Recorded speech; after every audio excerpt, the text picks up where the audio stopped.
ये मतलब कि आपको कैसे कनेक्ट बना कि मुझे कुछ कश्मीर में जाके करना चाहिए? देखिए, दिल्ली तो कनेक्ट हर हिंदुस्तानी का है, जो रहता है ना केरला या तमिलनाडु में भी। कश्मीर मुकुट है जैसे देश का, भारत माँ का। ऐसे हमें बचपन से ही बात सिखाई गई। हालांकि ये इतिहास तो नहीं हमें पढ़ाया गया कि कैसे कश्मीर का इस्लामीकरण हुआ, पर कश्मीर के साथ एक इमोशनल कनेक्ट बहुत अलग किस्म का है सभी का, और मेरे परिवार का तो खास होना लाजमी था, क्योंकि वहाँ से जड़ें थी, वहाँ भी जड़ें थी। आतंकियों के साथ थे, आतंकियों के साथ क्यों? हाँ, मतलब कि जी, कश्मीरी पंडित्स के साथ करते, डोगरास के साथ करते, या वहाँ पे जो लोग शांति चाहते थे उनके साथ करते, इवन काउंटर इंसर्जेंट्स थे उनके साथ भी बात हो सकती है। ये आतंकियों के साथ ही बातचीत। जी, हुआ ये कि 1994 में कुलदीप नायर, जस्टिस तारकुंडे और राजेंद्र सच्चर, ये तीनों की एक कमेटी, सिटीजन्स फॉर डेमोक्रेसी करके इनकी एक ह्यूमन राइट्स संस्था हुआ करती थी। फिर बाद में पता चला ये ह्यूमन राइट्स के नाम पर क्या क्या तमाशे और नौटंकियाँ होती हैं और क्या क्या रैकेट्स चलते हैं। पर उन दिनों I was a young person still learning. और आप देखिए, मेन स्ट्रीम अखबारों में जो पंडित एक्सोडस हुआ या वहाँ से निष्कासित हुए, पंडितों को किस हालात में निकाला गया, मेन स्ट्रीम अखबारों ने उसका सही जायका किसी को लेने नहीं दिया। बहुत ही दबा हुआ नैरेटिव वहाँ पे अखबारों में आया। कभी आपको लगा कि ये जो कुलदीप नायर हैं, जस्टिस तारकुंडे हैं, राजेंद्र सच्चर हैं, ये कभी प्रो इंडिया कोई बात करते थे? ये तो हमेशा आर्मी के खिलाफ बातें करते थे, ह्यूमन राइट्स वायलेशन की बात करते थे, स्टेट द्वारा जो ह्यूमन राइट्स वायलेशन हो रहे थे उनकी बात करते थे।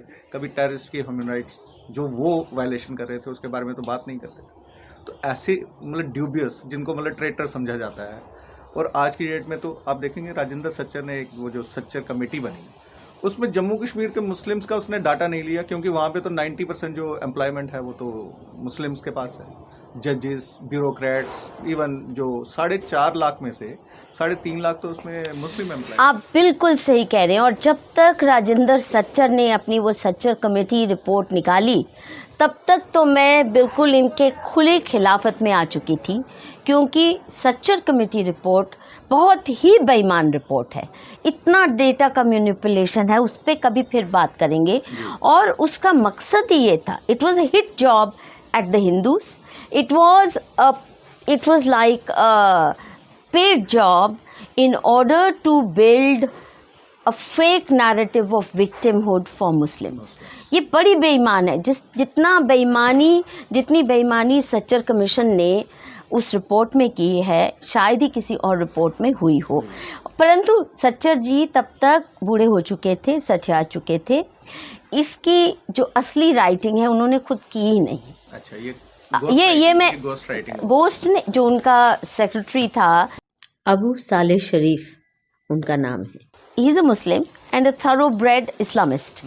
सारी राइटिंग उसने की है, सारा डेटा मैनिपुलेशन उसका है। सच्चर जी ने तो सिर्फ साइन किया और हीरो बन गए, पाकिस्तान के हीरो बन गए, मुसलमानों के हीरो बन गए। अब मैं अपनी बात बताऊं जी, जहाँ देखिए उन दिनों जब हम गए 1994 में, डोंट फॉरगेट, कुलदीप नायर के ऊपर तब भी इमरजेंसी का हेलो था। राजेंद्र सच्चर, तारकुंडे साहब, ये सब इमरजेंसी के हीरो माने जाते थे, क्योंकि इंदिरा गांधी ने जेल भी किया था।